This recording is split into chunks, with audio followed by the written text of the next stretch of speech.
Assalamu alaikum wa rahmatullahi wa barakatuh. أعوذ بالله من الشيطان الرجيم بسم الله الرحمن الرحيم الحمد لله رب العالمين اللهم صل على سيدنا محمد الفاتح لما أغلق الخاتم لما سبق ناصر الحق والهادي إلى صراطك المستقيم وعلى آله حق قدره ومقداره العظيم ورضي الله تعالى عن أصحاب رسول الله صلى الله عليه وسلم لا حول ولا قوة إلا بالله العلي العظيم يا همة الشيخ احضر لنا بهذا المحضر ولتحتفي بنظرة تأتي لنا بظفر.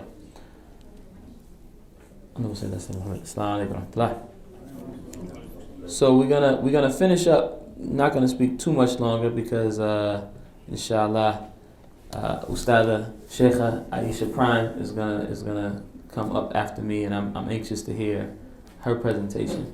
And hopefully y'all have heard her presentations, but if not, you're in for a treat because they're always excellent. Did y'all see her at the Million Woman March? Yes. Y'all saw she shut it down? Yes. 5 minutes? And it was the best thing that was on the stage that day, right?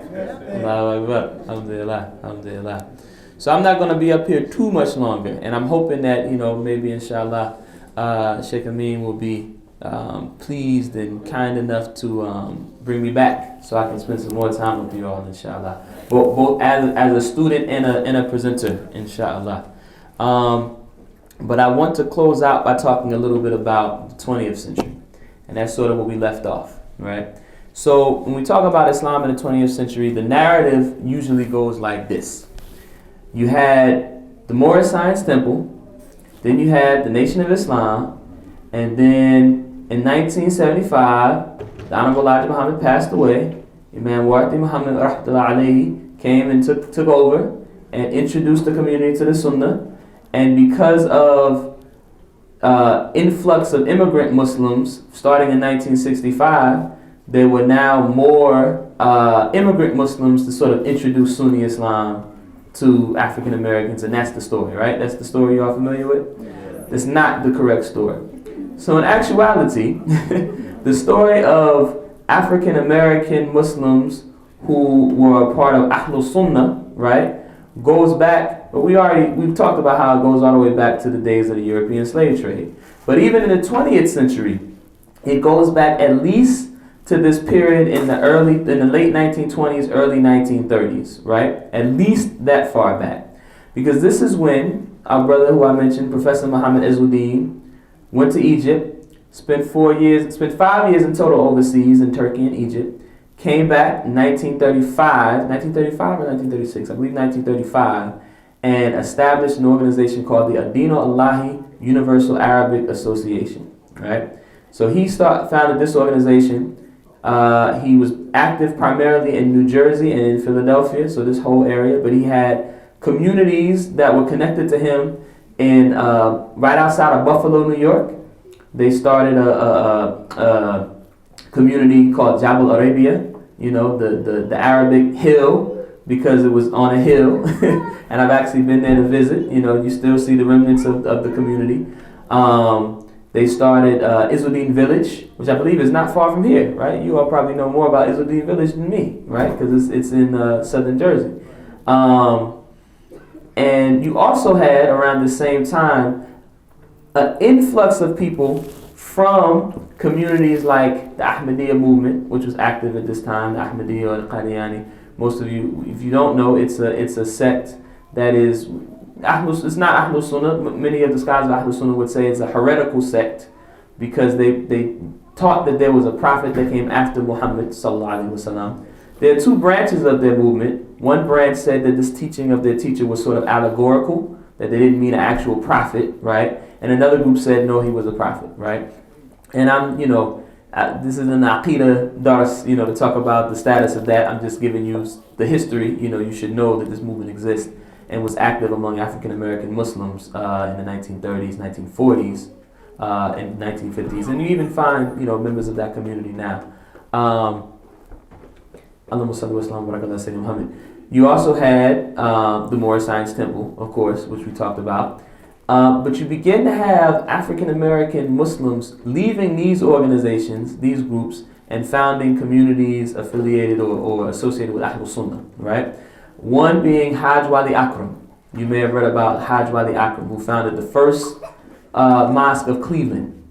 broke away from the Ahmadiyya movement, was a member of the Ahmadiyya movement. This is how he got introduced to Islam, and then came to a point where he left and founded a Sunni mosque in Cleveland. You had Sheikh Dawood Ahmed Faisal in New York City. And Sheikh Dawood is the person that I know the most about because a lot of my research looks at New York. And much of the research, Sheikh Dawood started a community which was the first Sunni masjid that we know of, founded by African American Muslims, founded in New York City in the 1930s. And Sheikh Dawood is interesting because since he founded the masjid, he promoted Ahlul Sunnah, right? There's no clear indication that he was a member of the Ahmadiyya community or the Moorish Science Temple. There's some evidence that maybe he may have been a member of the Moorish Science Temple at one time, but nothing conclusive. Since he established the masjid and became well known, he promoted Ahlul Sunnah, right? From the 1930s. But, he was a man of his time. So he engaged the writings and the teachings of the Moorish Science Temple, the Nation of Islam, the Ahmadiyya movement, and things that could be affirmed that did not go against Ahlul Sunnah, things like self-determination, things like drawing African American peoples to the connection they had to Muslim societies in North Africa that the Moorish Science Temple was known to promote, right? Things like this he had no problem with. And he incorporated these things into his teachings, right? And this isn't even to suggest that he necessarily got it from those sources. Maybe he did, maybe he didn't. But his writings, his teachings, sort of affirm those things, right? While at the same time maintaining the promotion of Ahlul Sunnah and being a staunch critic of these other groups, the beliefs that they held that went against Ahlul Sunnah, right? So that was Sheikh Dawood. You also had in Philadelphia, where I currently live, a brother named Sheikh Nasruddin Ahmed, right? I actually don't know that much about Sheikh Nasruddin Ahmed. Some people have said maybe he was in the Ahmadiyya movement or the Moorish Science Temple before. I don't know this. What I do know is by the same time in the late 1930s, he was promoting Ahlul Sunnah and helped to establish the community in Philadelphia, which was basically the sort of forerunner to basically the International Muslim Brotherhood, which is the forerunner to Masjid Quba, which still exists in Philadelphia. So this is the oldest tradition of Ahlul Sunnah Islam in Philadelphia, right, going back to the 1930s. In 1943, Professor Muhammad Azzuddin, rahmatullahi alayhi, he convened a meeting to bring all the groups of African American Muslims who promoted Ahlul Sunnah together in 1943 in Philadelphia. And there's a really beautiful picture of this moment, and in the picture you see Sheikh Dawood, you see Hajj Wali Akram, you see Nasruddin Ahmed, and you see Professor Muhammad Azzuddin. And when I saw this picture, and there's people from Masjid Quba, I think, were the ones who began to put that picture out online, and other folks have put it on blogs, and you can see it if you look for it. It's called the Uniting Islamic Societies Conference. Uniting Islamic Societies Conference. And the thing that this picture taught me is when you look at this picture, you see Sheikh Dawood, you see Sheikh Nasruddin Ahmed, you see all these other people, they look like young men. They're young men. But you see Professor Muhammad Azzuddin, his beard is already white, which gives us an indication that Professor Muhammad Azzuddin served as sort of a mentor to the others. Perhaps he was their teacher, at the very least he was their mentor, their elder, right? And so from this period of the late 1930s, early 1940s, you have this explosion of Sunni Islam that hasn't been talked about much in the literature. And I say explosion because for the times when you begin to look at all of these different communities they founded, it's clear that you have thousands of African American Muslims embracing Ahlul Sunnah. In fact, Sheikh Dawood, rahmatullahi alayhi, he had a register. He's purported to have a register. I haven't seen the register myself, but I've talked to people who have. He's purported to have had a register where he kept a record of everyone that he had gave Shahada to. And it had over 10,000 names that this man gave Shahada to. Gave Shahada to over 10,000 people from the time he started with his work in the 1930s to the time of his passing, which was in 1980, I believe, 1980. Sheikh Dawood in New York, the thing that's interesting about the New York scene is you have a lot of jazz musicians in Philadelphia as well. A lot of jazz musicians beginning to embrace Islam in the 1940s, and this has been documented and talked about. But most of the historical works that talk about this, they tend to associate the presence of Islam among jazz musicians in the 1940s. This is the era of what we call bebop, right? Charlie Parker, Dizzy Gillespie, for anybody who, or maybe some of the elders, you know, or if you're like me and you're a youngin' but you just like, you know, stuff, you know, from an earlier era, maybe you know some of these names. Many of them began to become Muslim or express an interest in Islam, right? And often the literature associates this with the work of the Ahmadiyya movement, right? But in actuality, it wasn't just the Ahmadiyya movement, right? Sheikh Dawood's community became a hub for many Muslim jazz musicians in New York City, including, you know, for people who are who know about the history of jazz. There was a man named Bilal Abdul Rahman, right? Bilal Abdul Rahman, decorated percussionist and also educator, right? Bilal Abdul Rahman and his wife, Rakia Abdul Rahman, I interviewed his wife and their daughter. They used to hold cultural shows in New York City to introduce people to Islam.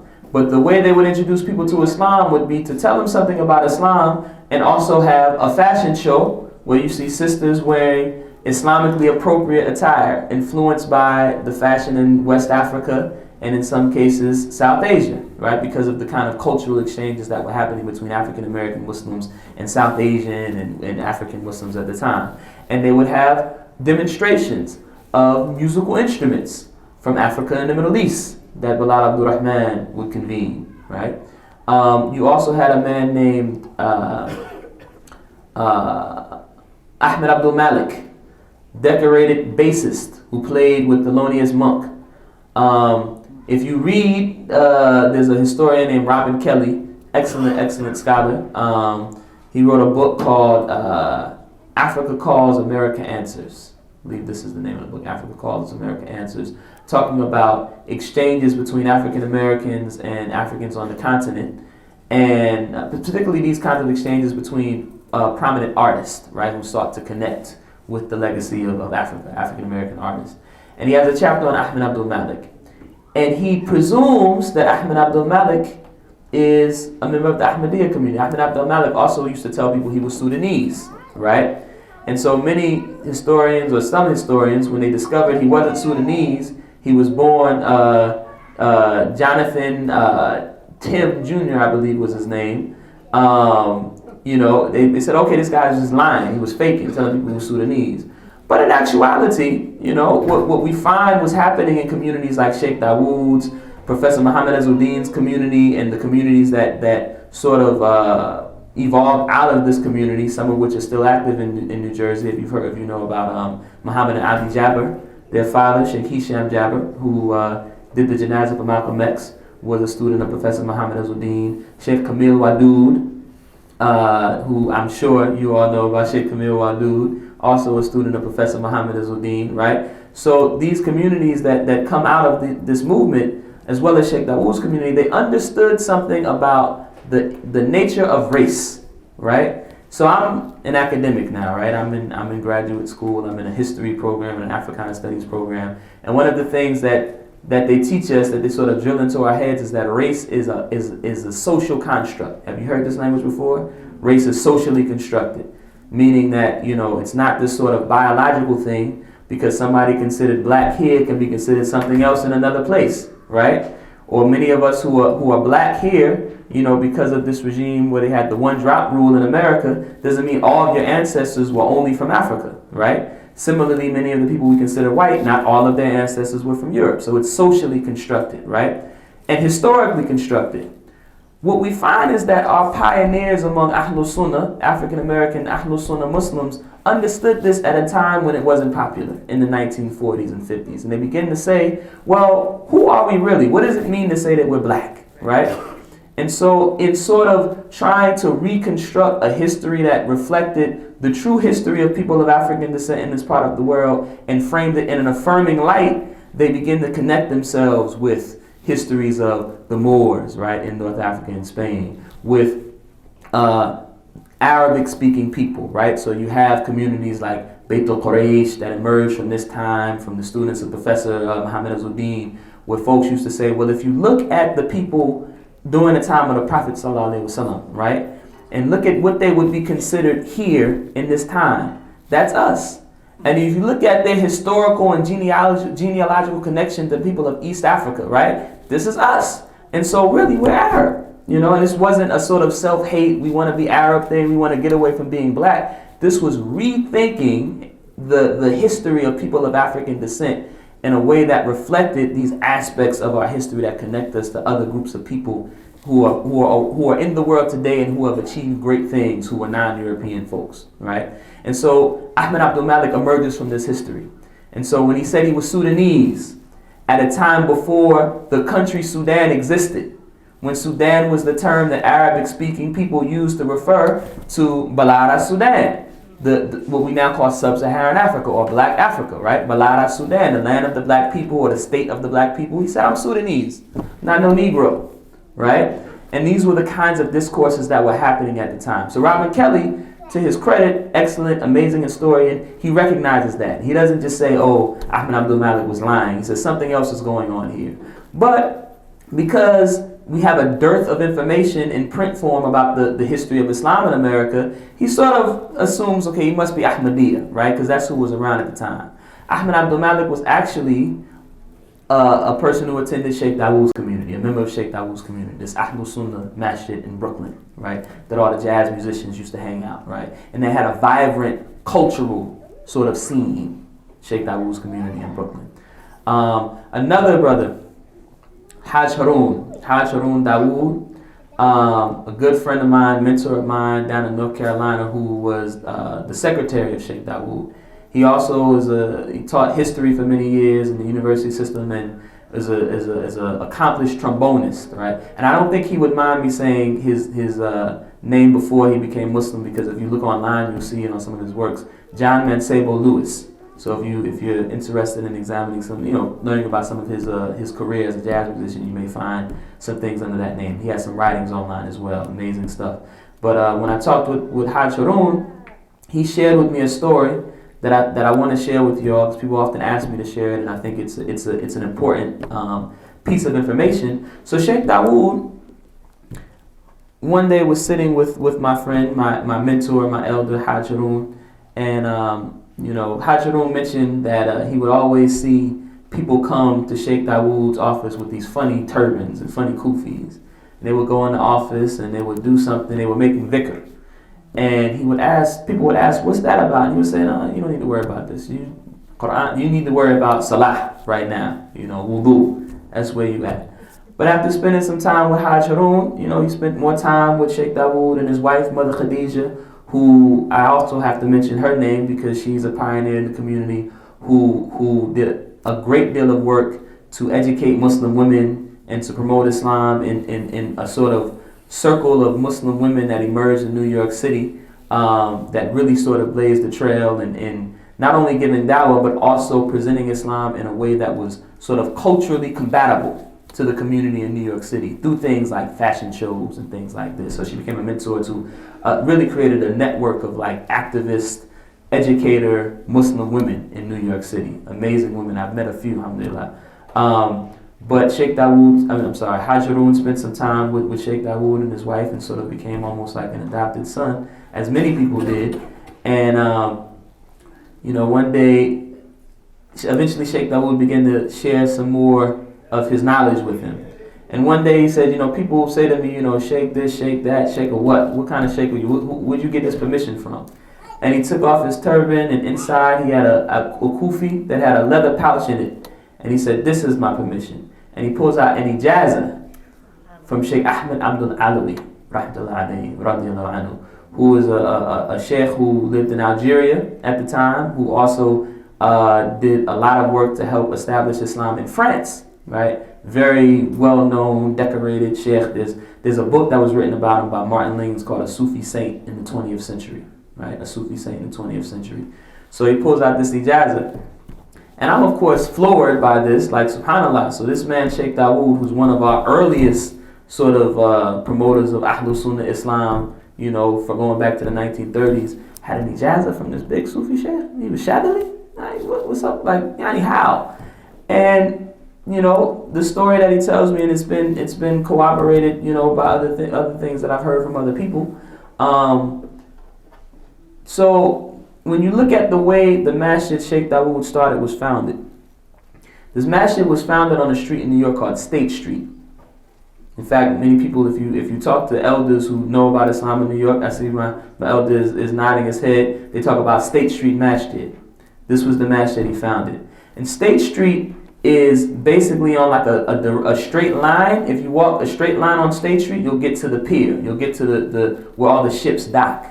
And all the people, the East African and South Asian Muslims who would work on British ships, when the ships would dock temporarily, they would dock there. And they would get off the ship, they would maybe get something to eat, pray, stay there for a while, and have to get back on the ship. Some of them would not go back and would become a part of the African American communities in places like Harlem and Brooklyn, and become a part of these African American Muslim communities. That's another story. There's a very good book called Bengali Harlem by a professor named Vivek Ball at Harvard, Bengali Harlem. He traces that story in Harlem.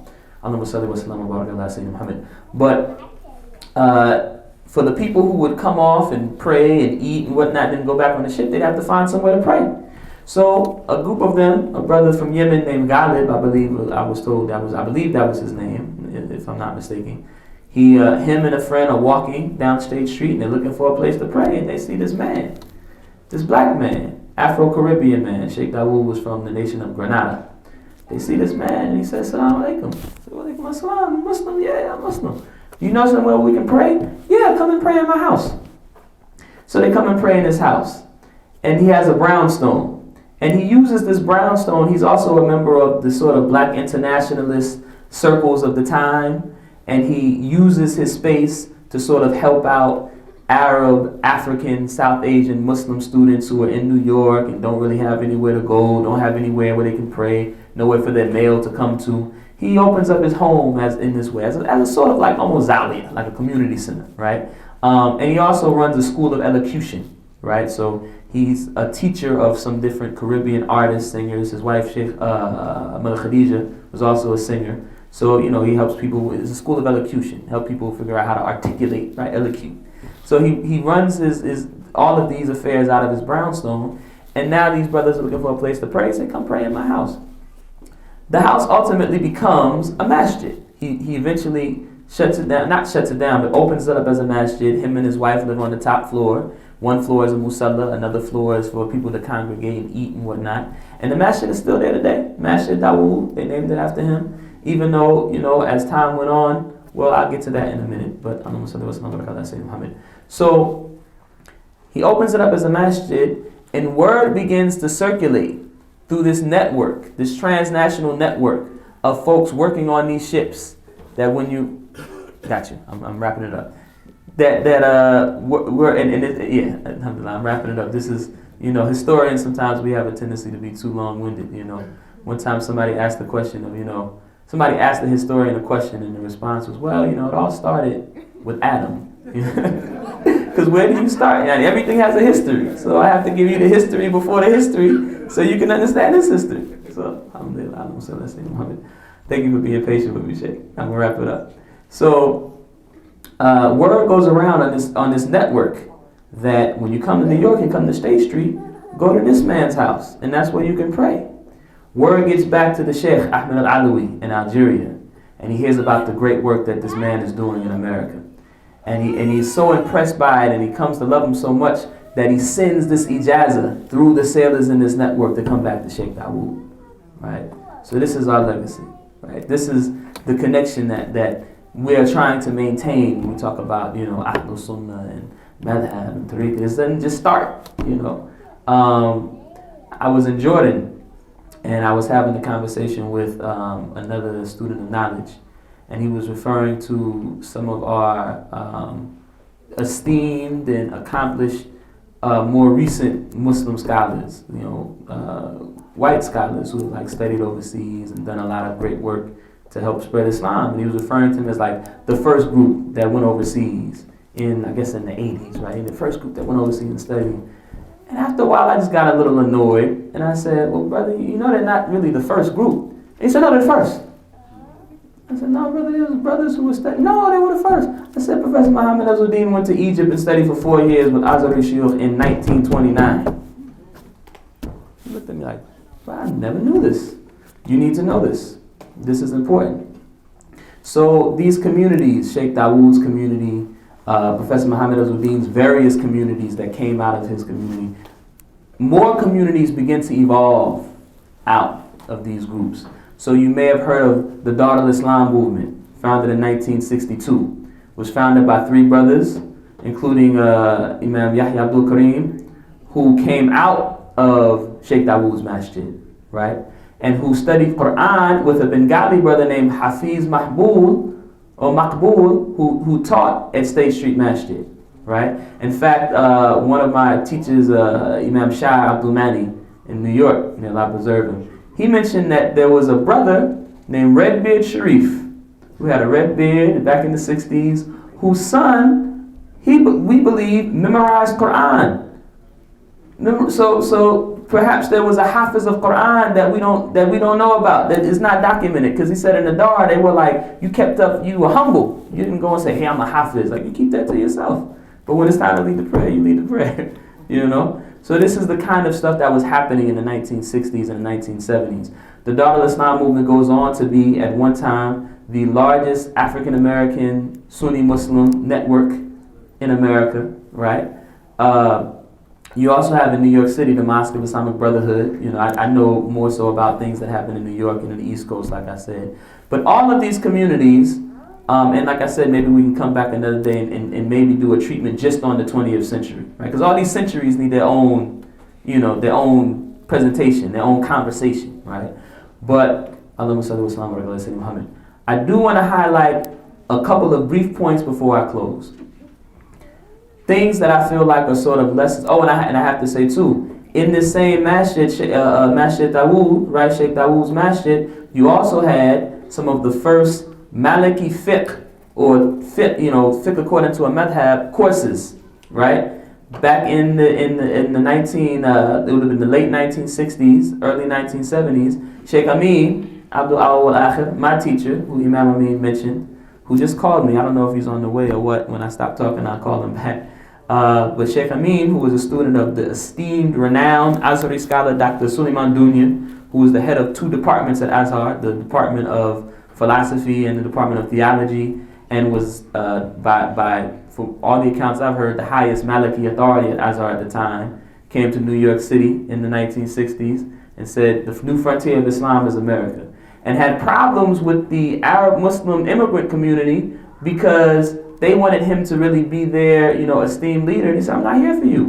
I'm here for these black people that want to learn the deen. That's why I'm here, you know. So Sheikh Amin, his student, his top American student, used to teach Maliki fiqh in Sheikh Dawood's Masjid. Hafiz Mahbul used to teach Quran. Sheikh Dawood himself, we now know, was connected to the Shadili Tariqah and would hold circles of dhikr with the people who were at the point where he felt that it was useful for them to understand this aspect of the deen after learning their furud, after learning their far'ain and things like that. There was another brother named Ja'far, I believe it's Ja'far Abdullah. And if you look up Hajj Harun, his works, John Masego Lewis, the brother I mentioned, he has a couple tributes to Sheikh Dawood where he mentions this brother Ja'far Abdullah. Ja'far Abdullah studied in Azhar, I believe in the 1950s. And this was one of the brothers who Sheikh Dawood would discuss matters of tariqah with, because he was learning in this way. This was happening in Masjid Dawood, right? And by the late 1970s, you had an influx of Arab immigrants, right? Yemeni immigrants in particular, working class Yemeni immigrants from New York, who migrated to New York, who began to frequent Masjid Dawood. And at the time, Sheikh Dawood was beginning to experience senility, right? And by the time he passed away, they honored him by naming the masjid after him, but they did not understand or appreciate his legacy. So there's horror stories about how they threw out his writings. They had dumpsters full of Sheikh Dawood's books and writings and things like this.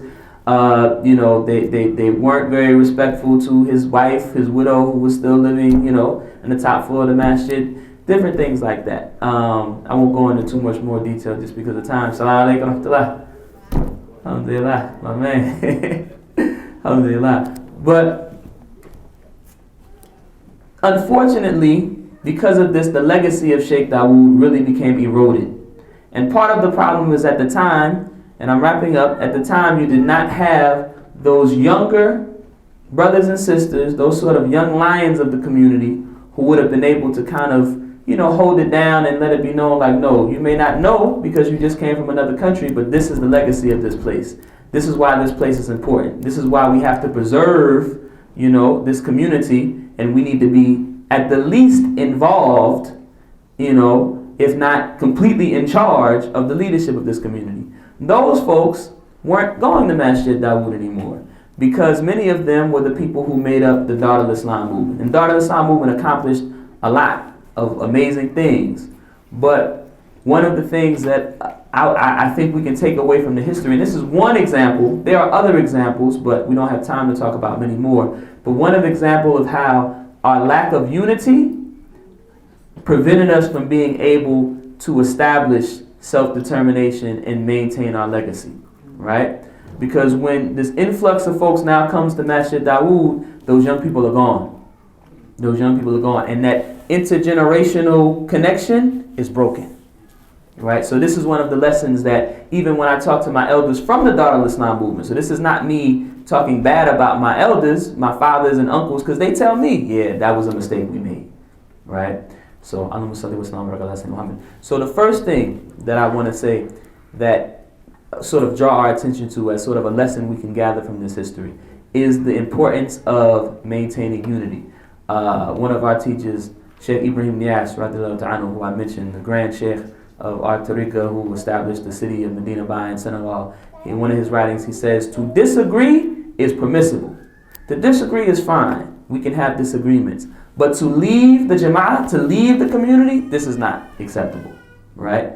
So we find when you have these cases where communities were breaking off and starting new communities, not because they had differences of opinion about aqidah or about correct Islamic practice, but just difference of opinion about personality or things that could be worked on, they left. And this fragmentation began to erode the strength of the community.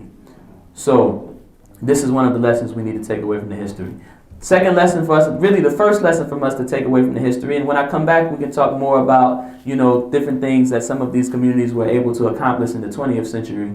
But to give you a short sort of just truncated statement, these communities, those who had correct aqidah and those who didn't, their faith, right, their faith in Allah and their commitment to Islam allowed them to accomplish amazing things, far beyond the things that many of our communities now are even accomplishing, right? And so the first lesson we can take from this history, going all the way back to the legacy of these enslaved African Muslims who found ways to maintain their practice of Islam in the hell of slavery in America, right, is the level of accomplishment that we can achieve through our faith. When we look at groups like the Nation of Islam and the Moorish Science Temple, if we say they didn't have the right aqidah, if someone with faith who doesn't even have quite the correct aqidah can achieve that, then imagine what we can do, what we should be able to do. Now that we understand, we have the proper understanding of the aqidah of Muhammad sallallahu alaihi wasallam, right? Allah says in His Quran, قَدْ أَفْلَحَ الْمُؤْمِنُونَ, right? The believers, they're already successful. So this belief should be translating into success if we have it and we grow it, right? And we nurture it. So belief, what can be accomplished through that faith? The importance of unity. And then lastly, the three things that I mentioned in the beginning of the presentation that I hope you saw popping up throughout these different snapshots and fragments that I gave you of the imperative of self-determination, being able to have self-determined communities where we're able to amass the kind of power needed to build the kind of communities that we want to see based on Islam, right? Based on morality, based on ethics, based on justice, right? And also achieving that, secondly, achieving that through benefiting the people, right? Through serving the people. There's a secret in that. When you serve the people then love you and they support you. Can I say the one story? Imam, we got 2 minutes, Imam? Left? Man, I'm saying I got the ilm? Okay. I'm going to share this story with you as just one of the many examples I can give you, a snapshot of this principle I'm talking about. 1972. 1972, there's a fake call issued to the New York City Police Department saying we have an officer down in Mosque number 7, right? Mosque number 7 was the Nation of Islam's mosque in 1972 in Harlem. There's a phantom call made, and these calls were made from time to time, but usually the police department would sort of intercept it and say, yeah, this is a fake call. Somebody just wants to start fitna, right? They didn't say fitna, obviously, but, you know, somebody want to start something. And Mosque number 7 was considered a sort of a site where officers were told to proceed with a certain kind of decorum and caution to prevent any problems, because they had had issues with the Nation of Islam in the past, because the Nation of Islam's philosophy was, whether you're the police or not, you're not going to hurt our community, right? So this fraudulent call is issued out, and in this case, there are 2 officers who actually come to the scene. They come to the scene. They don't know what the location is. They don't realize it's a mosque, or if they do realize a mosque, they don't respect the ordinance that they're supposed to proceed with a certain protocol where you call ahead beforehand, you check your weapons at the door. They didn't do that. They just ran up in the mosque. And an excursion occurred where some of the brothers in the mosque were defending the people in the mosque. They felt that, oh, this is some kind of raid. They want to hurt us. We're not going to let you come into this musalla. You know we have a policy where you check your weapons at the door. A skirmish broke out. A police officer ended up being killed, ended up losing his life, right? Unfortunately, it was a tragedy. The mosque is then held under siege by the New York City Police Department. Brothers from the closest Sunni Muslim community, the Mosque of Islamic Brotherhood, founded by folks who left the nation with Malcolm X, right? Who had bad blood with the Nation of Islam, who they knew had a hand in the assassination of their leader, right? It was on a Friday. Imam Saeed Abdul Salam was given the khutbah. He's one of our imams, Tijani imam in New York City today. He's given the khutbah. He cuts the khutbah. He doesn't cut the khutbah, but he finishes the khutbah short. He follows that sunnah of a short khutbah that day. And they make the salat.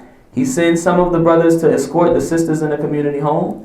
Some of the, or Sheikh Tawfiq, the imam of the masjid, him and Imam Saeed, they send some of the brothers to go escort sisters home, some of the brothers to protect the Muslim businesses they own, and the rest of the brothers to go to the site of Mosque number 7 to ensure the safety of the members of the Nation of Islam community. An angry mob of just residents in Harlem surround the mosque and start throwing rocks and bricks and bottles at the police, because they're like, you're not going to hurt these people who have benefited our community. This is the kind of love and respect that the Muslims had established for Islam through serving the people, right? Ultimately, what happens is Minister Farrakhan and Charlie Rangel arrive at the scene. They negotiate something with the top-ranking police officer. First, they send all the white police officers home. They dial the situation down, right? They get it calm. And then they say, okay, we'll address it later. Someone will come in and turn themselves in for what happened. Nobody ever did any kind of prison time or anything like this for that. And I don't know, maybe this is something that, you know, we may edit out of the tape. But it's an important lesson, because essentially what happens here is, because of the political economic power that the Muslims had amassed through serving the people and the good relationships that they built with elected officials and members of the police department who respected Islam, who said, we know y'all don't make no trouble. We know y'all are not criminals. We know this was an unfortunate incident, right? Because of all of that, they were able to defend their community, and they created these safe zones. And this is a whole nother topic that I have to come back and talk about. But part of what you see Sunni Muslim communities and groups like the Nation of Islam did, they created these safe zones, right? Where in this block where the mosque is, there ain't going to be no drugs, there ain't going to be no crime. And some members of the police department and elected officials respected that and said, okay, you're serving the community, so we want to help you to establish this political power to be able to keep serving the community. Much in the same tradition as these Islamic communities we talked about early on the African continent, right? So building political economic power, first and foremost, through serving the people. So these are some of the takeaways that I hope we can get from the presentation. I'm sorry for going over time, and I hope we can have another session, maybe another day. And I pray that this is beneficial. And I ask that you pray for my forgiveness and overlook any errors or mistakes or anything I said that might have been offensive.